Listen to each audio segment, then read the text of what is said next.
एक समय किसी नगर में एक बहुत ही धनवान साहूकार रहता था। साहूकार का विवाह नगर की सुंदर और गुणवती लड़की से हुआ था।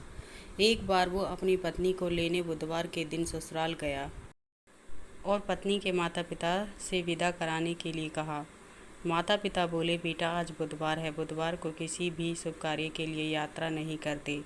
लेकिन वह नहीं माना और उसने वहम की बातों को न मानने की बात कही। दोनों ने बैलगाड़ी से यात्रा प्रारंभ की। 2 कोस की यात्रा के बाद उसकी गाड़ी का एक पहिया टूट गया। वहां से दोनों ने पैदल ही यात्रा शुरू की। रास्ते में पत्नी को प्यास लगी तो साहूकार उसे एक पेड़ के नीचे बैठाकर जल लेने चला गया। थोड़ी देर बाद जब वो कहीं से जल लेकर वापस आया तो वह बुरी तरह हैरान हो उठा, क्योंकि उसकी पत्नी के पास उसी की शकल सूरत का एक दूसरा व्यक्ति बैठा था। पत्नी भी साहूकार को देखकर हैरान रह गई। वह दोनों में कोई अंतर नहीं कर पाई। साहूकार ने उस व्यक्ति से पूछा, तुम कौन हो और मेरी पत्नी के पास क्यों बैठे हो? साहूकार की बात सुनकर उस व्यक्ति ने कहा, अरे भाई, यह मेरी पत्नी है। मैं अपनी पत्नी को ससुराल से विदा करा कर लाया हूँ। लेकिन तुम कौन हो जो मुझसे ऐसा प्रश्न कर रहे हो? साहूकार ने लगभग चीखते हुए कहा, तुम जरूर कोई चोर या ठग हो। यह मेरी पत्नी है, मैं इसे पेड़ के नीचे बिठाकर जल लेने गया था। इस पर उस व्यक्ति ने कहा, अरे भाई, झूठ तो तुम बोल रहे हो। पत्नी को प्यास लगने पर जल लेने तो मैं गया था। मैं तो जल लाकर अपनी पत्नी को पिला भी दिया। अब तुम चुपचाप यहाँ से चलते बनो, नहीं तो किसी सिपाही को बुलाकर तुम्हें पकड़वा दूंगा। दोनों एक दूसरे से लड़ने लगे। उन्हें लड़ते देख बहुत से लोग वहाँ एकत्र हो गए। नगर के कुछ सिपाही भी वहाँ आ गए। सिपाही उन दोनों को पकड़कर राजा के पास ले गए। सारी कहानी सुनकर राजा भी कोई निर्णय नहीं कर पाया।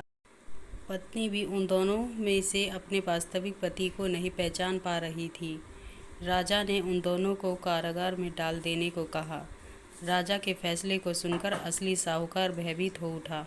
तभी आकाशवाणी हुई, साहूकार, तूने माता पिता की बात नहीं मानी और बुधवार के दिन अपनी ससुराल से प्रस्थान किया। यह सब भगवान वसुदेव के प्रकोप से हो रहा है। साहूकार ने भगवान वसुदेव से प्रार्थना की कि हे भगवान वसुदेव, मुझे क्षमा कर दीजिए। मुझसे बहुत बड़ी गलती हुई। भविष्य में अब कभी बुधवार के दिन यात्रा नहीं करूँगा और सदैव बुधवार को आपका व्रत किया करूँगा। साहूकार की प्रार्थना से प्रसन्न होकर भगवान वसुदेव ने उसे क्षमा कर दिया। तभी दूसरा व्यक्ति राजा के सामने से गायब हो गया। राजा और दूसरे लोग इस चमत्कार को देखकर हैरान हो गए। भगवान बुद्धदेव की अनुकंपा से राजा ने साहूकार और उसकी पत्नी को सम्मानपूर्वक विदा किया। कुछ दूर चलने पर रास्ते में उन्हें बैलगाड़ी मिल गई। बैलगाड़ी का टूटा हुआ पहिया भी जुड़ा हुआ था। दोनों उसमें बैठकर नगर की ओर चल दिए। साहूकार और उसकी पत्नी दोनों बुधवार का व्रत करते हुए आनंद पूर्वक जीवन यापन करने लगे। भगवान बुद्धदेव की अनुकंपा से उनके घर में धन संपत्ति की वर्षा होने लगी। जल्द ही उनके जीवन में खुशियां ही खुशियां भर गई। बुधवार का व्रत करने से स्त्री पुरुष के जीवन में सभी मंगल कामनाएं पूरी होती हैं।